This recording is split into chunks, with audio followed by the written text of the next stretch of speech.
መተት አርገውብሻል እንዴ? አዎ አርገውብሽ ሊሆን ይችላል። ስራሽን፣ ትዳርሽን፣ ደስታሽን እንድታጪው ሰይጣን አምላኪዎች አሉ። እሺ ወዳጅሽ መስለው ካንቺ ጋር ሃይማኖተኛ መስለው ሽር ጉድ ሲሉ አንቺ ዘመዴ የምትያቸው ሰዎች መተተኞች፣ አጋንንት አምላኪዎች ነፍሳቸውን የሸጡ ሊሆኑ ይችላሉ። አንቺ ደግሞ በመንፈስ ደካማ ነሽ። አንቺ ደግሞ አምላክ ጋር አልተጣበቅሽም። አጋንንት ይልኩብሻል። በግራ በቀኝ አጋጭተው እንድትጨነቂ፣ ስሜትሽ እንዲረበሽ፣ ያለሽ ነገር በረከት እንዳያጣ አድርገውብሻል። ሌላ ነገር መስሎሽ ግራ ትጋባለሽ። አይደለም ነፍስሽን ሀክ አርገዋት ነው።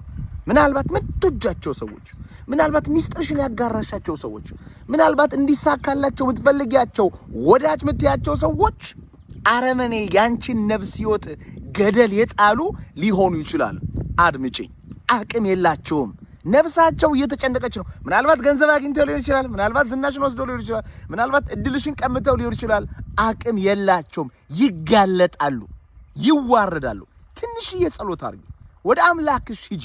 ምንም መንፈስ ደካማ ብትሆኝም እንኳን ፊትን ከኔ አታዙር ይሄኝ በይ። ወደ ጸበል ሂጂ። የሆኑ ንጹህ አባቶችን ፈልጊ።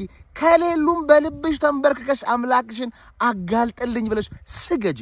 ይጋለጣሉ፣ ይዋረዳሉ። እናንተ ሌቦች፣ እናንተ የነፍስ ሌቦች፣ እናንተ ክፉ አረመኔዎች፣ እናንተ የሳጥናኤል ቡችሎች ትል ትሆናላችሁ፣ ትዋረዳላችሁ። እግዚአብሔር ኃይለኛው አይለቃችሁም። በሶማሊያ ለአጋንንት የምትጫወቱ የሰው ሀብት፣ ንብረት፣ ጤና፣ እድል የምትቀሙ ክፉ ሰዎች የውላችሁ አድምጡኝ። እግዚአብሔር አይለቃችሁም። ይሄን ቪዲዮ ስትሰሙ ተመለሱ።